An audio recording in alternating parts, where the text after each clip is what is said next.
اعوذ باللہ من الشیطان الرجیم بسم اللہ الرحمن الرحیم وما تكونوا في شأن وما تتلو منه من قرآن ولا تعملون من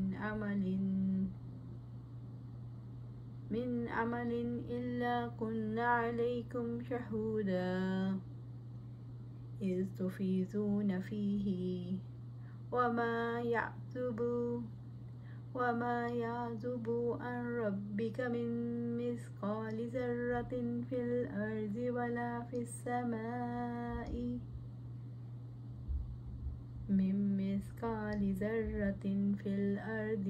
في السماء ولا أصغر من ذلك ولا أكبر إلا في كتاب مبين۔ اور آپ کسی حال میں نہیں ہوتے اور نہ آپ اس کی طرف سے قرآن میں سے کچھ پڑھتے ہیں اور نہ کوئی عمل کرتے ہیں مگر ہم تمہارے اوپر گواہ ہوتے ہیں جب تم اس میں مشغول ہوتے ہو، اور آپ کے رب سے نہ کوئی ذرہ برابر چیز زمین میں غائب ہوتی ہے اور نہ آسمان میں، اور نہ اس سے چھوٹی اور نہ بڑی مگر ایک واضح کتاب میں ہے۔ سورۃ یونس آیا 61۔ اللہ تبارک و تعالیٰ نے اپنے عام مشاہدے کے بارے میں بتایا ہے کہ آپ صلی اللہ علیہ وآلہ وسلم کی اور آپ صلی اللہ علیہ وآلہ وسلم کی امت کی ہر حالت سے آگاہ ہے۔ اس کے علم سے اس کائنات کی چھوٹی بڑی کوئی چیز چھپی ہوئی نہیں۔ وما تکونوا فی شأن، اور آپ کسی حال میں نہیں ہوتے، یعنی آپ صلی اللہ علیہ وآلہ وسلم جس حال میں بھی ہوتے ہیں، اللہ سبحانہ تعالیٰ ہر وقت آپ صلی اللہ علیہ وآلہ وسلم کے حالات سے خبردار رہتا ہے۔ اللہ تعالیٰ کے یہاں ہر چیز کا اندراج روشن کتاب میں ہوتا ہے۔ رب العزت نے فرمایا، اور غیب کی کنجیاں اسی کے پاس ہیں، اس کے سوا انہیں کوئی نہیں جانتا، اور وہ خشکی اور سمندر کی ہر چیز کو جانتا ہے، اور کوئی پتا نہیں گرتا مگر وہ اسے بھی جانتا ہے، اور زمین کی تاریکیوں میں کوئی دانہ نہیں گرتا، اور نہ کوئی تر چیز اور نہ کوئی خشک چیز مگر سب کھلی کتاب میں ہے۔ سورۃ الانعام آیا 59۔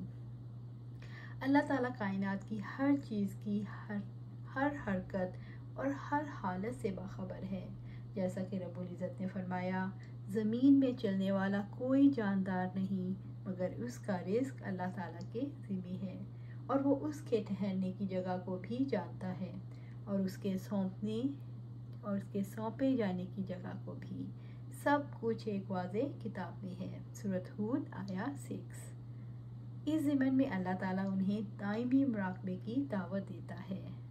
وَمَا تَتْلُو مِنْهُ مِنْ قُرْآنٍ، اور نہ آپ اس کی طرف سے قرآن میں سے کچھ پڑھتے ہیں، یعنی آپ صلی اللہ علیہ وآلہ وسلم کی طرف جو وحی کی گئی اس قرآن میں سے آپ جو کچھ تلاوت کرتے ہیں۔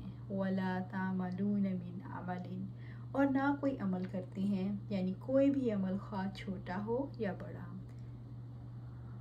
إِلَّا كُنَّا عَلَيْكُمْ شَهُودًا إِذْ تُفِيضُونَ فِيهِ، مگر ہم تمہارے اوپر گواہ ہوتے ہیں جب تم اس میں مشغول ہوتے ہو، یعنی تمہارے کام شروع کرنے اور اس کام میں تمہارے استمرار کے وقت، لہٰذا اپنے تمام اعمال میں اللہ تعالیٰ کی نگہبانی کو مد نظر رکھو اور تمام اعمال کو خیر خواہی اور خوب کوشش سے بجا لاؤ۔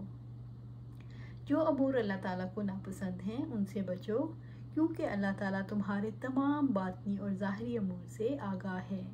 وَمَا يَعْزُبُ عَنْ رَبِّكَ، اور آپ کے رب سے نہ غائب ہوتی ہے، یعنی کوئی چیز اللہ تعالیٰ سے پوشیدہ نہیں، ہر چیز اس کے علم، اس کی سماعت، اس کی بصارت اور اس کے مشاہدے کے اندر ہے۔ مِن مِثْقَالِ ذَرَّةٍ فِي الْأَرْضِ وَلَا فِي السَّمَاءِ وَلَا أَصْغَرَ مِن ذَلِكَ وَلَا أَكْبَرَ إِلَّا فِي كِتَابٍ مُبِينٍ، نہ کوئی ذرہ برابر چیز میں اور نہ آسمان میں، اور نہ اس سے چھوٹی اور نہ بڑی مگر ایک واضح کتاب میں ہے، یعنی اللہ تعالیٰ نے زمین اور آسمان کی ذرہ برابر اور اس سے بڑی چھوٹی چیزوں کا بھی اپنے علم سے احاطہ کر رکھا ہے۔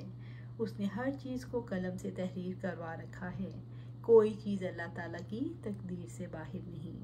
اس کا علم تمام اشیاء کا احاطہ کرنے والا ہے اور اس کی تقدیر تمام وقوع پذیر ہونے والے امور کا احاطہ کرنے والی ہے۔ جیسا کہ رب العزت نے فرمایا، کیا آپ نہیں جانتے کہ بلا شبہ اللہ تعالیٰ جانتا ہے جو آسمان اور زمین میں ہے، یقیناً یہ سب ایک کتاب میں ہے، یقیناً یہ اللہ تعالیٰ پر بہت ہی آسان ہے۔ سورۃ الحج آیہ 70۔ اللہ تعالیٰ کے دیکھنے کا احساس انسان پر کیسے اثرات مرتب کرتا ہے؟ یہ احساس امید افزا بھی ہے اور خوفناک بھی۔ امید افزا ایسے ہے کہ اللہ تعالیٰ چھوٹے ذرے کو بھی تنہا نہیں چھوڑتا، اس کی تدبیر کرتا ہے، تو انسان کو کیسے تنہا چھوڑ سکتا ہے؟ اللہ تعالیٰ کے دیکھنے کا احساس خوفناک اس لحاظ سے ہے کہ انسان کے دل کے احساسات، زبان پر آنے والی بات، دوسروں سے معلومات، کچھ بھی اللہ تعالیٰ سے چھپا نہیں۔ اس کی نگاہ کو، احساس انسان کو الرٹ رکھتا ہے۔ انسان ڈرتے ڈرتے اللہ تعالیٰ سے امید باندھ دیتا ہے۔ ایک دائی پر اللہ تعالیٰ کے دیکھنے کا احساس کس طرح سے اثر کرتا ہے؟ دائی یہ محسوس کرتا ہے کہ نہ تلاوت کرنا اس سے چھپ سکتا ہے، نہ دعوت دینا، نہ عمل کرنا، ہر عمل اس کے سامنے حاضر ہے۔ یہ احساس دائی کی دعوت کو مؤثر بنا دیتا ہے۔ انسان کا شعور اس کائنات کے ذروں کے بارے میں محسوس کرتا ہے کہ ہر چھوٹی بڑی چیز اللہ تعالیٰ کے علم میں ہے، ہر چیز کے نگہبانی ہو رہی ہے۔ یہ سوچتے ہی اس کے دل پر خوف بھی چھا جاتا ہے، لیکن وہ یہ بھی محسوس کرتا ہے کہ اللہ تعالیٰ کے سوا کوئی پناہ دینے والا نہیں۔ پھر امید کے ساتھ اللہ تعالیٰ کی پناہ کے لیے دعائیں کرتا ہے۔ اس کے شعور میں انس بھی ہے، اطمینان بھی۔ یہ اللہ تعالیٰ اور دعوت اللہ دینے والے کا تعلق ہے۔ الا ان اولیاء اللہ لا خوف علیہم ولا هم یحزنون۔ سن لو، بلا شبہ اللہ تعالیٰ کے دوستوں پر نہ خوف ہے اور نہ ہی وہ غمگین ہوں گے۔ سورۃ یونس آیہ 62۔ اللہ تعالیٰ کے اولیاء کو بشارت دی گئی ہے کہ اس کی وضاحت اس روشنی میں، یعنی اس آیت میں ہے کہ اللہ تبارک و تعالیٰ نے اپنے پسندیدہ افراد، ان کی صفات اور اعمال، ان کے ثواب کا تذکرہ فرمایا ہے اور انہیں بشارت دی ہے، سن لو، بلا شبہ اللہ تعالیٰ کے دوستوں پر نہ خوف ہے، یعنی حشر کے میدان میں جو خوفناک حالات ہوں گے، وہاں اولیاء اللہ کو کوئی خوف نہیں ہوگا۔ اللہ تعالیٰ کے دوستوں کو خوف لاحق نہیں ہو سکتا، کیونکہ وہ اللہ تعالیٰ کے دوست ہیں، وہ اللہ تعالیٰ سے ڈرنے والے ہیں، وہ اللہ تعالیٰ کے ساتھ وابستہ ہیں۔ ان کے لیے دنیا اور آخرت میں خوشخبریاں ہیں، ان کے لیے اللہ تعالیٰ کے وعدے ہیں، ان کے لیے اللہ تعالیٰ کی حمایت ہے، اس لیے ان کو خوف کیسے لاحق ہو سکتا ہے؟ وَلَا هُمْ يَحْزَنُونَ، اور نہ ہی وہ غمگین ہوں گے۔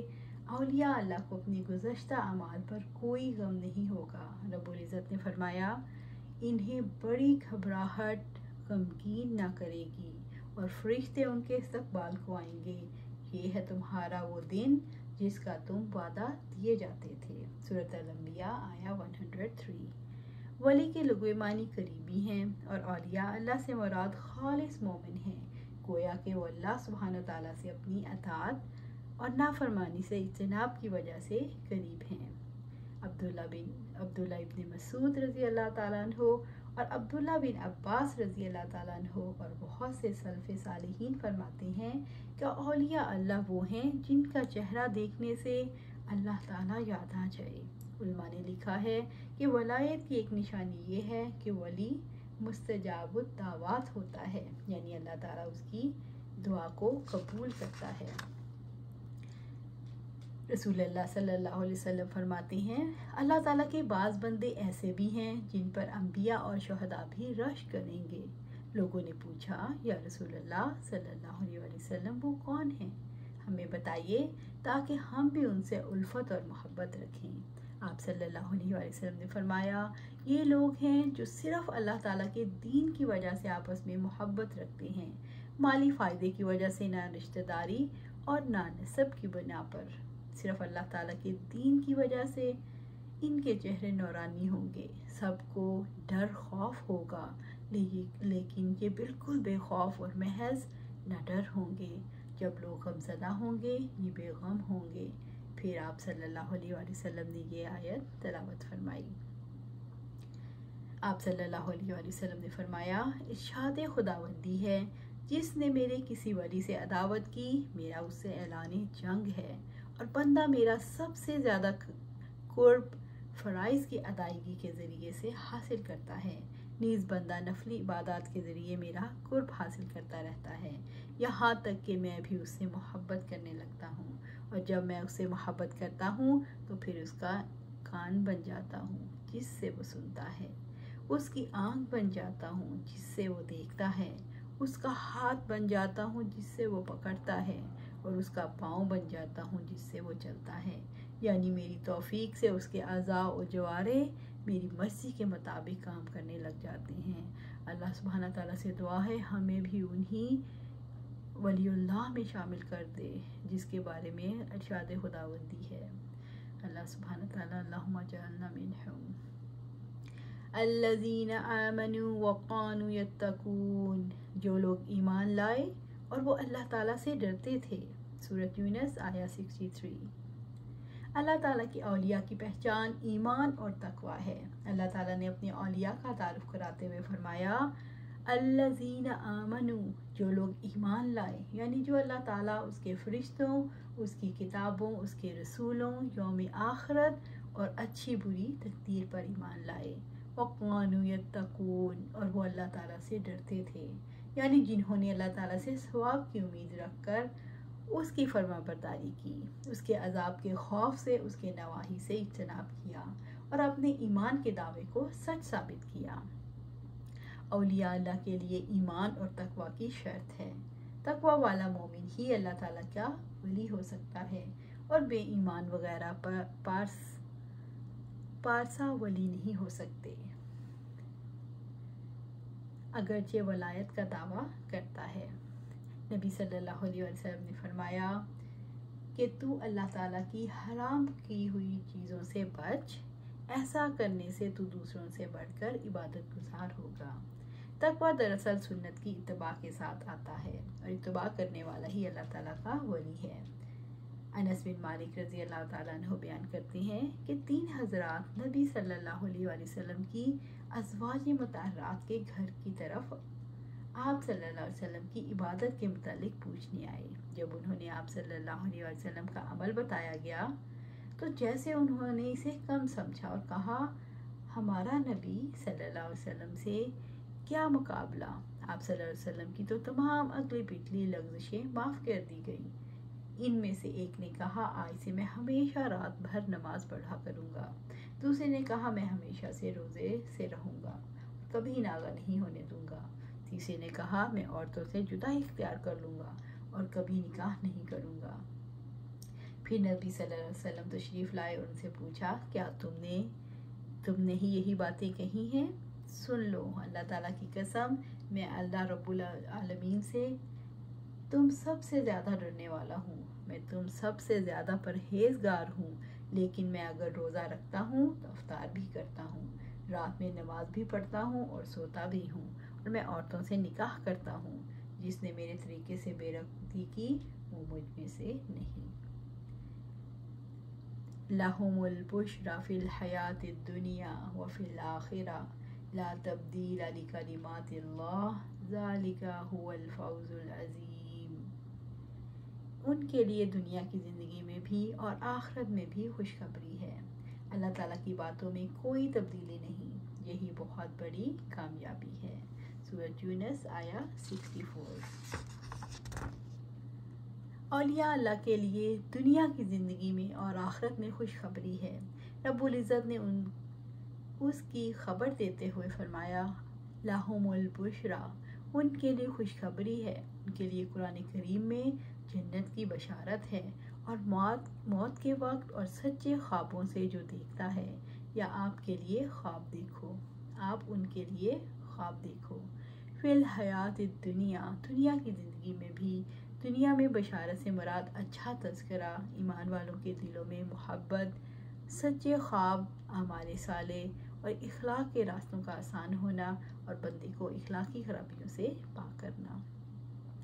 اللہ تعالیٰ کے دوستوں کے لیے دنیا میں خوشخبریاں یہ ہیں کہ وہ اللہ تعالیٰ کے دوست ہیں، ان کی نگاہوں میں ہیں، اس کی نگرانی میں ہیں، وہ جہاں بھی ہوں اللہ تعالیٰ ان کے ساتھ ہے، اللہ تعالیٰ کی مدد ان کے ساتھ ہے، اور آخری فتح حق کو حاصل ہونے والی ہے۔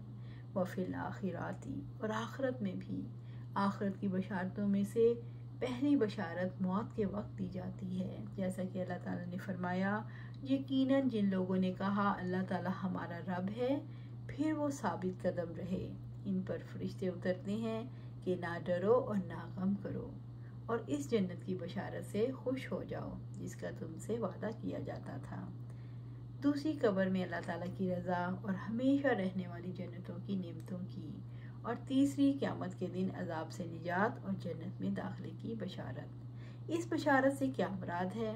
اس بارے میں عبادہ بن صامت رضی اللہ تعالیٰ عنہ سے مروی ہے کہ انہوں نے یہ آیت پڑھ کر رسول اللہ صلی اللہ علیہ وسلم سے دریافت کیا کہ اس بشارت سے کیا مراد ہے، تو آپ صلی اللہ علیہ وسلم نے فرمایا تم نے مجھ سے ایسی بات کا سوال کیا جو اس سے پہلے مجھ سے کسی نے بھی دریافت نہیں کی۔